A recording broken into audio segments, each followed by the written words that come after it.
नमस्कार. देवाभाऊंचा एक इंटरव्ह्यू झाला ज्यामध्ये ते म्हटले की मी संविधानानुसार चालतो आणि संविधानानुसार जे लोक कट कारस्थान करतात त्यांना लोक जनता आठवण ठेवत नाही. जे चांगलं काम करतात त्यांना जनता आठवण ठेवते. हे खरं आहे का?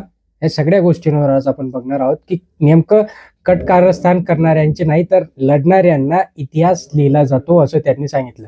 आता देवाभाऊ किती लढताय, किती आत्मीयतेने लढताय. मराठा समाजाचं जे काही आंदोलन झालं त्याचा जर विचार केला तर तिथे जाऊन अक्षरशः मनोज जरांगेंच्या जवळ बसून त्यांनी उपोषण केलं.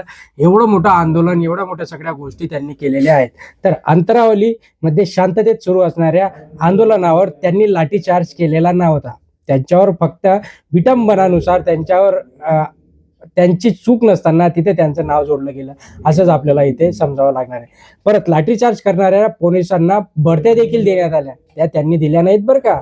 लाठीचार्जची चौकशी करण्याऐवजी जरांगे पाटलांवर SIT लावण्याचे आदेश त्यांनी नाही दिले, दुसरे कोणीतरी दिले होते बरं का. कोपर्डीच्या नराधमांवर हल्ला करणारे जवळचे सहकारी फोडले गेले. फोडले कोणी? त्यांनी नाही फोडले बरं का.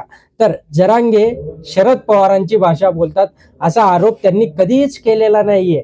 शांततेत रस्ता रोको करणाऱ्यांना 24,000 मराठा बांधवांना सूडबुद्धीने गुन्हे दाखल त्यांनी नाही केले, दुसरे कोणीतरी आलं होतं आणि त्यांनी त्यांच्यावर मुद्दाम गुन्हे दाखल केले. देवाभाऊ तर एकदम भारी माणूस आहे. सोशल मीडियाच्या जरांगे पाटलांच्या विरोधात मोहीम उघडली व बदनामीचा प्रयत्न त्यांनी नाही केला, दुसरा कोणीतरी केला होता. हे समजून घ्यायला पाहिजे लोकांनी. खूप महत्वाच्या गोष्टी आहेत या. तर मराठा क्रांती मोर्चातील समन्वयकांना पद व आमिषे देऊन आंदोलन फोडण्याचे प्रयत्न त्यांनी नाही केले, दुसरं कोणीतरी आलं होतं, त्यांचं नाव जोडलं गेलं फक्त.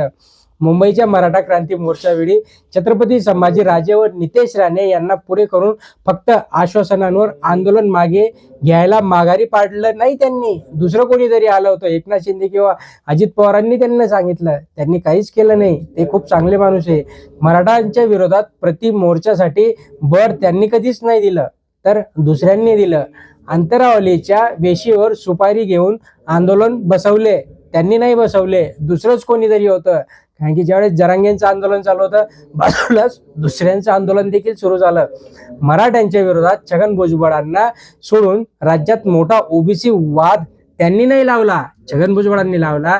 ते लक्ष्मण हाके हे बोलताय, आपलं फडणवीस कधीच बोलत नाहीयेत. संपूर्ण राज्याचे पालकत्व असताना स्वतःचा DNA OBCत सांगितला असं त्यांनी सांगितलं, हे त्यांनी नाही सांगितलं.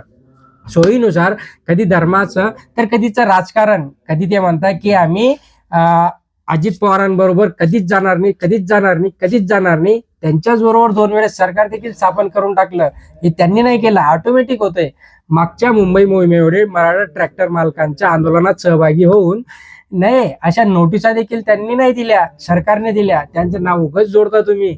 आझाद मैदानावर मराठे दाखल होण्याच्या ऐवजी दिवस आंदोलनासंदर्भात कायदा बनवून मराठ्यांवर जाचक अटी त्यांनी नाही लावल्या, दुसरं कोणीतरी आला आणि त्यांनी त्या अटी लावल्या. मराठे बघा, लाखो मराठे येणार माहीत असताना फक्त 5,000 आंदोलकांची परवानगी द्यायला सरकारने कोर्टाला नाही सांगितलं. कोर्ट स्वतः निर्णय घेते. उगाच तुम्ही देवेंद्र फडणवीसांचं नाव खराब करताय राव, समजायला पाहिजे तुम्हाला काहीतरी. मराठ्यांवर भुंकत राहणारा सदावर्ते फडणवीसांच्या श्रद्धेय समजतो, त्यांना आपला देव मानतो, त्यांना सर्वस्व अर्पण करून टाकलो. तर फडणवीस थोडी त्यांना बोलता की तुम्ही आमच्या बरोबर बोला. घटनाबाह्य आरक्षण द्यायचे, सत्ता तोवर आरक्षण टिकवायचे. सत्ता गेली की ते आपली नाही, कोर्टात ते टिकवलं नाही. यांनी काय म्हणता, शिवसेना नेत्यांनी. म्हणजे बघा, हे सगळ्या गोष्टी त्यांनी नाही केल्या. वेळेनुसार सगळ्या गोष्टी जोडून राहा आणि इतिहास त्यांना नेहमीच लक्षात ठेवणार आहे, कारण की त्यांनी चांगले कामं केलेत. अन्न पाण्या वाचून उपाशी राहिले तर मराठे मुंबईतून परततील. खावगुल्या त्यांनी नाही बंद केल्या, दुसऱ्यांनीच बंद केल्या, कारण की तिथले मराठा लोकांनी त्यांना त्रास दिला असं त्यांनी सांगितलं. आंदोलन ठिकाणी लाईट शौचालयाची व्यवस्था त्यांचं थोडी काम होतं, सरकारचं थोडी काम आहे. फडणवीस थोडी काही करणार तिथे. या सगळ्या गोष्टी समजून सगळ्यांनी कट कारस्थान करून थकला तरी मराठा आता थांबणार नाही. सर्व कट कारस्थाने पादरी तोडून मराठा मुंबईत घुसला आणि आरक्षण मिळवलं. आता या सगळ्यांमध्ये इतिहास कोणाला लक्षात ठेवणार आहे हे सगळं समजण्यासारखे. तुम्हाला काय वाटतं खाली कमेंट बॉक्समध्ये कळवा. चॅनलला सबस्क्राईब करा, लाईक करा. धन्यवाद.